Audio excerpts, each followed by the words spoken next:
We're back at 6:30 now with the second day of testimony in the au pair affair trial in Fairfax County. Brendan Banfield is accused of killing his wife and another man back in 2023.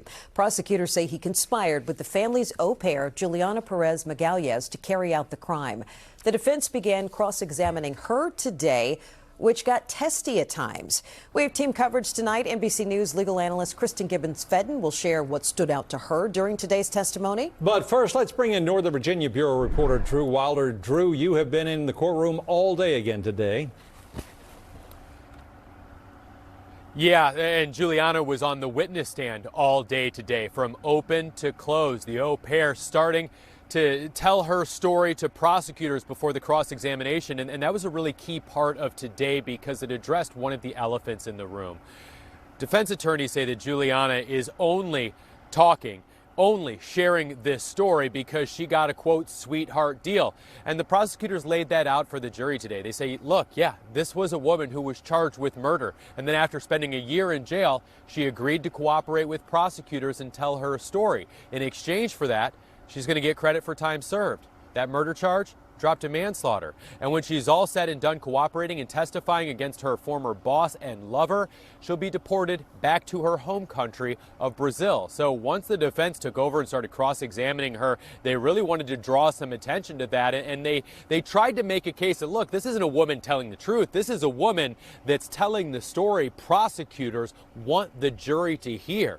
Watch again the moment that Juliana walks into the courtroom. Yesterday, this was a very dramatic moment. Today, the defendant, Brendan Banfield, a little bit more reserved. You can see right there, he makes a little bit of eye contact with her, and then his defense attorney gets in his face and starts to have a conversation. Yesterday, his eyes were locked on her every moment that she walked into that courtroom until she sat down and started testifying against him. The bulk of the testimony today was cross-examination. The defense was talking a lot about jail mail and these messages that Juliana was sending for the year that she was in prison.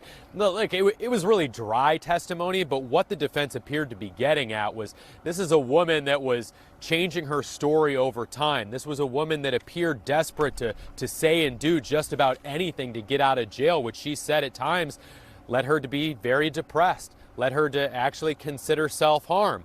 And they tried to point out that look, as the time dragged on of her in custody, she was willing to cooperate more and more, not because she wanted to tell the truth, according to the defense, but because this was a woman that wanted to get out of jail.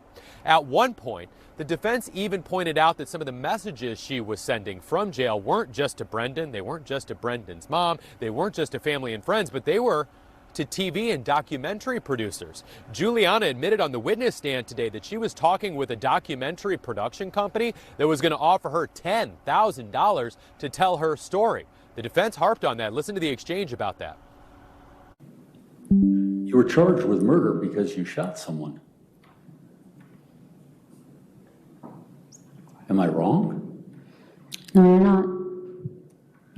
And so why would you deserve something because of that? Not because of that. I didn't say that I deserved something because of what I did. I didn't hear any details, so feel free to tell me why. I'm saying for after, when this is over, for me and my family. That soundbite was missing kind of a critical part. Right before they talked about the murder charge, Juliana talks about she wanted to make this documentary, potentially to share her story, she kept saying, to share my story, for the rights to my story, because I felt that we deserved something. We, she said, meant her and her family, and that when she gets out, goes back to Brazil, she was telling prosecutors that, look, I don't have a job. I don't have anything I can do to make money. So she was saying that this $10,000 in exchange for sharing her story was something that she felt she deserved. And that word deserved is something that defense attorneys really jumped on and wanted to draw the jury's attention to that. And we want to bring in NBC News legal analyst Kristen Gibbons-Fedden, who was watching this trial today. Kristen, that was a pretty crucial moment. There were really only a couple of times throughout the day today where defense attorney John Carroll jumped on Juliana and seized on some of the words that she was using. That deserved word was one of them. She's off the stand now, at least for the time being. I want to kind of back this up 500 feet. This was likely the prosecution's key witness. Do you think she was effective? I think she was effective for the prosecution. I think the defense scored some very good points. They talked about the selective memory. The defense repeatedly forced the jury to confront the pattern where she couldn't remember key details that would lock her into hard proof, like who had the laptop, who typed what, who physically had control of the device when certain communications were happening. I think the defense also scored some other points by talking about, as you kind of alluded to, that she's not just a cooperating witness, she's someone with something to gain.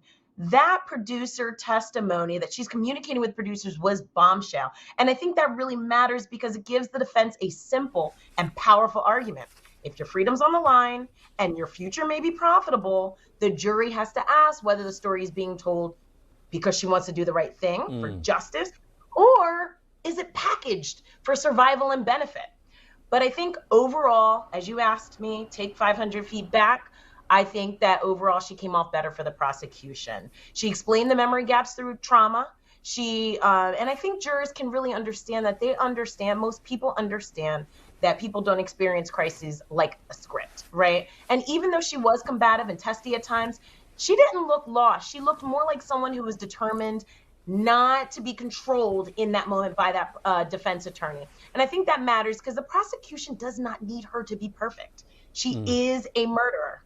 But they do need her to be believable enough for the jury not to just outright dismiss her. So the defense didn't land the clean impeachment that I think would have made her like cooperator status and testimony collapse.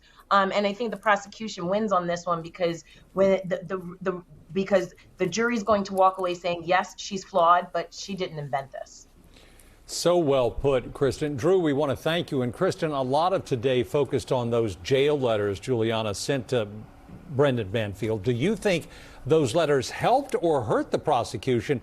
How do you think they played out in court today? Very mixed reviews on that from my perspective. Overall, though, I do think the letters helped the prosecution more so than the defense. Because I think the defense really, their aim was to introduce these letters to hurt Juliana's credibility. I think their strategy was to use the letters almost like a timeline, showing the progression from depression and hopelessness to anger and then ultimately cooperation, so that they could argue that this is a witness whose story changes when her situation changes. But I don't think that it really landed that way, because really what these letters kind of, they don't read like a calculated mastermind. They read like a young woman who's in custody, who's isolated, who's medicated, that came out in the testimony, who's overwhelmed, who's frustrated with delays, and really just wants to get out. I think that where the letters helped the defense, right, and really hurt the prosecution was the bombshell that Drew mentioned, where they're talking about the producer communications. But overall, I think that it didn't make her look like a schemer. I think it often made her look like someone who was unraveling under pressure, which humanizes her for the jury. A lot of time on the stand, and we'll see if she returns again tomorrow. NBC News legal analyst Kristen Gibbons-Fedden, thank you so much for your insight, and we look forward to hearing more and more from you as this trial continues.